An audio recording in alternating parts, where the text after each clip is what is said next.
तो अब हम लोग बात करते हैं एरे बनाने की। ठीक है, सिंपल सी बात है कि अगर हम एरे मैनिपुलेशन करना चाह रहे हैं तो एरे बनाना भी आना चाहिए पहले। ठीक है, तो चलो एरे काम करता है ये तो समझ में आ रहा है। एनडी एरे होता है, ये पिछली बार बता दिया था हमने। और क्या होता है कि एरे कम फंक्शन होता है, ठीक है, जिससे कि आप कॉल करके आप एरे बना सकते हो। जैसे कि यहाँ देखो, पहले आपने इंपोर्ट किया नमपाई को, उसके बाद एक वेरिएबल लिया, उसके बाद np डॉट एरे, ठीक है, इसको आपने कॉल किया, इसके अंदर आपने एरे दे दिया, ठीक है, और उसके बाद उसको प्रिंट और टाइप करा दिया। ठीक है, तो अब देखो ये जो एक स्क्वायर ब्रैकेट में है खाली, तो ये 1D एरे है। ठीक है, 1D एरे बात समझ में आ रही है। अभी हम आगे देखेंगे कि 2D और 3D एरे कैसे बनता है। बाकी अगर यहाँ पे आप देखो तो यहाँ पे आपका ट्यूपल दिया हुआ है, ठीक है, ट्यूपल, और यहाँ क्या दिया हुआ है, लिस्ट दिया हुआ है। ठीक है, तो क्या कहना चाह रहा हूँ मैं यहाँ पे कि कुछ भी, चाहे वो लिस्ट हो चाहे ट्यूपल हो और एरे लाइक ऑब्जेक्ट कोई भी हो, ठीक है, उसको आप अगर यहाँ दोगे तो वो उसको को अपने एज अ एरे ले लेगा। ठीक है, क्योंकि वो कोई भी टाइप दो आप, चाहे ट्यूपल दो चाहे कुछ भी डेटा टाइप दो, उसको बाद में जाके एनडी एरे ही टाइप बनना है। ठीक है, वो अभी अब देखेंगे यहाँ पे। ठीक है, ट्यूपल देने के बाद भी देखो क्या हो रहा है। ठीक है, तो चलो देखते हैं एक बार बना के।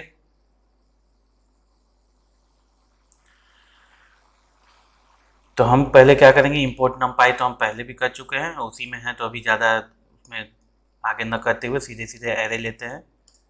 ठीक है, एरे लेते हैं, एनपी करते हैं और एरे द कमांड लिखते हैं, मतलब जो फंक्शन था मेरा, इसके अंदर, ठीक है, स्क्वायर ब्रैकेट ले लेते हैं और क्या करते हैं 1,2,3, तीन ही बहुत है।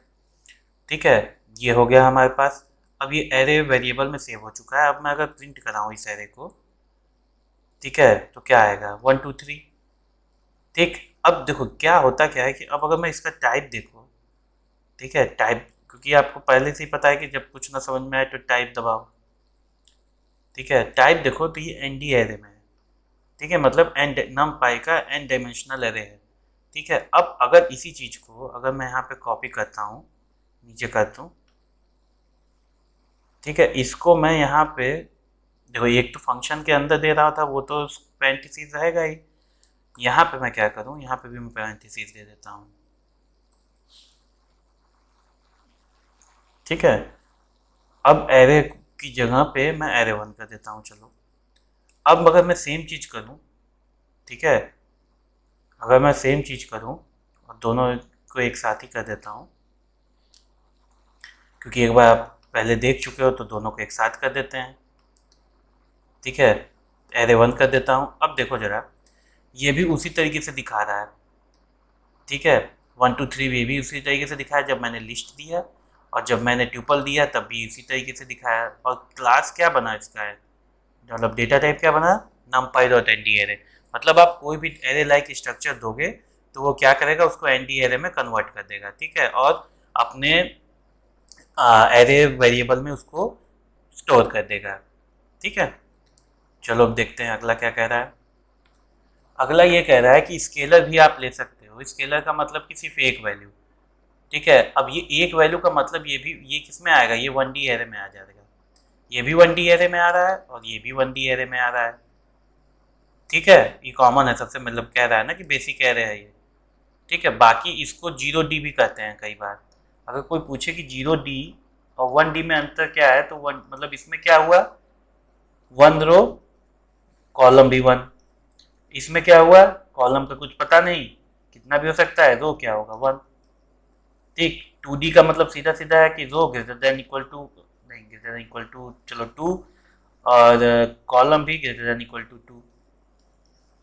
ठीक है, मतलब ग्रेटर देन 1। ठीक, बात समझ में आ रही है। अब चलो अगला देखते हैं कि ये इसको, मतलब एक बार स्केलर लेके देख लेते हैं, बाकी डायमेंशन भी अभी चेक करना हम दिखाएंगे आपको। ठीक है, अब बात करते हैं कि हमें स्केलर लेना था तो एरे हम 2 ले लेते हैं। 2 में सेम चीज़ हम करेंगे, np डॉट एरे। ठीक है, np डॉट एरे, और यहाँ हम सिर्फ सीधे लिख देंगे 3। ठीक, अब अगर मैं सेम चीज़ इसी चीज़ को प्रिंट कराता हूँ, और एरे की जगह पे 2 लेता हूँ तो देखो 3 आ गया, क्योंकि ये स्केलर क्वांटिटी है तो ये स्क्वायर ब्रैकेट में नहीं आई। लेकिन है क्या ये? नमपाई एंड डी एरे। अभी हम डायमेंशन देखेंगे तो इस सब चीज़ों का डायमेंशन ऊपर से लेकर नीचे तक चेक करेंगे, इसीलिए मैंने सबको अलग अलग वेरिएबल में लिया है। जैसे हम लोगों ने पिछले लेक्चर में सब एक ही वेरिएबल में सब लेने की कोशिश किए थे, यहाँ पे हम अलग अलग ले रहे हैं क्योंकि सबका हमको डायमेंशन बाद में चेक करना है। ठीक है, अब देखो सीधा सा बात है कि अगर आप 1D एलिमेंट को, ठीक है, 1D एरे को किसी का एलिमेंट बनाओगे तो 2D एलिमेंट 2D एरे बन जाएगा। मतलब कि 1D डेटा अगर दोगे किसी में तो वो 2D बन जाएगा। अगर दो, देखो इसको एकदम सिंपल समझने का ये तरीका है कि 2D में क्या आता है, 1D आते हैं, और 3D में क्या आता है, 2D आते हैं। ये बस समझो, इस तरीके से समझो।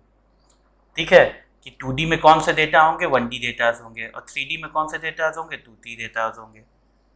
ठीक है, बस बस ये याद रखना, बाकी उसको टफ तरीके से समझने की कोई ज़रूरत नहीं है। ठीक है, तो अब देखो क्या है कि ये हो गया मेरे पास 1D डेटा है, ये दोनों 1D डेटाज हैं। ठीक है, ये 1 2 3 4 5 6, इसको मैंने इन दोनों को मैंने किसको इनपुट करा दिया, एरे को। तो 1D एलिमेंट जब दो गए, मान लो तो दो 1D एलिमेंट गए, तो ये 1 2 3 4 5 6, तो ये क्या बन गया आपका, 2D बन गया। ठीक है, बात समझ में आ रही है? ठीक है, उसी हिसाब से यहाँ देखो ये ये क्या है, इसको हटाओ, इतना को लो, इतना को, ये 2D है। ठीक है, जिसके अंदर 1D है। ठीक है, ये 2D है, ये भी 2D है, और ये गया किस में,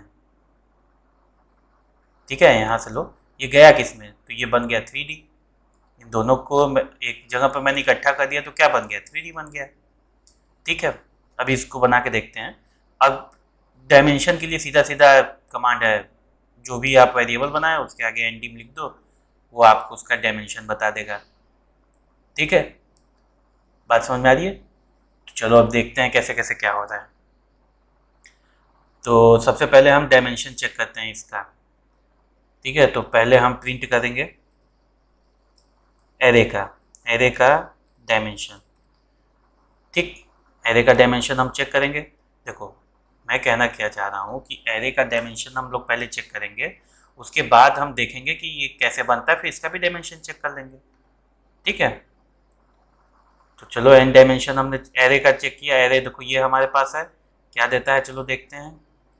1 डायमेंशन, ठीक है भाई, 1 डायमेंशन दे दिया। 1 का क्या दे रहा है देखें, इसका भी 1, क्योंकि 1 ही डायरेक्शन है, खाली हमने लिस्ट को ट्यूपल कर दिया था। अब जरा एरे 2 को देखा जाए क्या कहता है। 0, क्यों क्यों 0 किया, क्योंकि एक स्केलर क्वांटिटी है, क्योंकि उस एरे में सिर्फ एक एलिमेंट था, यानी कि r इज इक्वल टू 1 और मतलब रो इज इक्वल टू 1 और कॉलम इज इक्वल टू 1, तो वो क्या हो गया, स्केलर क्वांटिटी हो गई, तो उसका डायमेंशन क्या हो गया, 0। ठीक है, इस तरीके से समझ में आ रहा होगा आपको कि भाई किस तरीके से हमारा जो स्केलर क्वांटिटी है वो 0 मतलब 0 शो कर रहा है।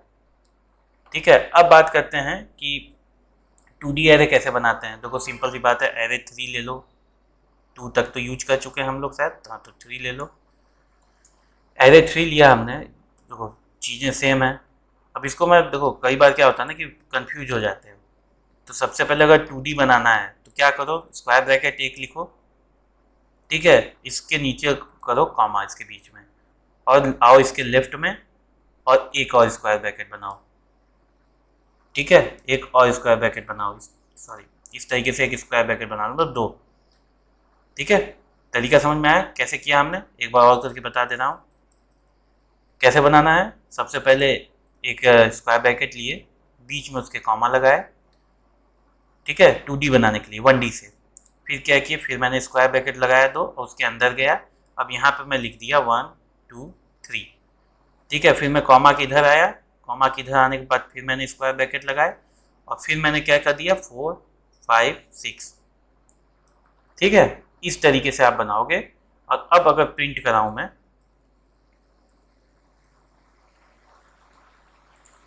तो देखो 1 2 3 4 5 6। अब इसका यहाँ पे भी देखो नीचे आ चुका, तो यहीं पे हम डायमेंशन चेक कर लेते हैं। देखो 2 डायमेंशन दिखा रहा है, मतलब 2D एरे है।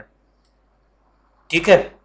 अब देखो क्या है, अब इसी तरीके से आप 3D एरे भी बना सकते हो। सिंपल सी बात है, जहाँ पे मैं यहाँ पे आपको 2 कर रहा था, आप 3 करोगे। ठीक है, समझ में आ रही है बात? आप 2 की जगह क्या करोगे, आप 3 करोगे। अब देखो कैसे करोगे। इसी को मैं अगर 3D बनो, इतना तो आप बना लिए। अब उसने कहा कि भाई 2D एरे को लेता है अपने में एज ए एलिमेंट। तो एक 2D एरे तो मेरे पास पहले से पनप रहा है यहाँ पे। तो इसी को मैंने क्या किया, एरे 3 में ही, चलो मैं देख लेना, इसको पहले कॉपी कर लेता हूँ, एरे 4 कर देता हूँ। एरे 4 कर दिया मैंने। अब ये मेरे पास एक 2D एरे पनप रहा है। अब इसको मेरे को 3D में करना है, तो मैं पहले इसमें एक ब्रैकेट में लूंगा, और मैं उस ब्रैकेट को यहाँ पे क्या करूंगा, क्लोज कर दूंगा। ठीक है, अब मेरे को 2D एरे ऐसा एलिमेंट चाहिए था, तो ये तो हो गया भाई मेरा एक 2D। ठीक है, अब मेरे को दूसरा 2D चाहिए, तो मैं यहाँ पे कॉमा लगाऊंगा। ये 2D हो गया। अब इन चाहो तो इन दोनों को कॉपी कर लेते हैं हम, नहीं तो लिखने में टाइम लगेगा। इन दोनों को कॉपी कर लिए यहाँ पे हमने। अब यहाँ पे एक 2D एरे, ये देखो हो गया 1 2 3 4 5 6 यहाँ तक एक 2D एरे हो गया कॉमा के बाद। और इन सबको मैंने इनक्लोज कर दिया एक स्क्वायर ब्रैकेट में, तो वो 3D हो गया। ठीक है, तो अब हम लोग ज़्यादा ना सोचते हुए बस इसको रन करा देते हैं। और अब हम लोग करते हैं प्रिंट। वो जो तरीका बताया ना पहले, उसी से करना। वो तरीका ज़्यादा आसान होता है, और उसको करने में भी मतलब गलती कम होती है। ठीक है, अब देखो यहाँ पे आ गया 3D। ठीक, अब हम बात करते हैं कि इसका डायमेंशन क्या है। डायमेंशन के लिए हम लोग सीधा सीधा फिर से ऊपर ही चलते हैं, यहाँ पे एरे 3 की जगह एरे 4 कर देते हैं। 3 डायमेंशन आ गए। ठीक है, तो इस तरीके से आप एरे बनाओगे। ठीक है, देखो जब भी आप डेटा साइंस में जाओगे ना, तो डेटा साइंस में आपको क्या होगा कि एरे ऑफ एलिमेंट आपको मिलता है। ठीक है, लेकिन कई कई बार क्या होता है ना कि जब आप टेस्टिंग पर्पज से कोई चीज़ करते हो, तो आपको एरे खुद बनाना पड़ता है। जैसे मान लो कि कोई आप लॉजिक ही लगाना चाह रहे हो, उसके लिए आपको एक सैम्पल डेटा सेट चाहिए। ठीक है, सैम्पल डेटा सेट एरे में चाहिए होगा, तो वहाँ पे आप इसको यूज करके एक एज अ टेस्टिंग पर्पस आप देख सकते हो कि मेरा जो ये फॉर्मूला है या फिर ये जो मेरा एल्गोरिदम है, ये काम सही कर रहा है कि नहीं कर रहा है, या इसको किस टाइप का डेटा चाहिए। ठीक है, तो वहाँ पे भी इसका यूज करते हैं। ठीक है, हम लोग जो यूज करेंगे वो ज़्यादातर ऐसे ही करेंगे। ठीक।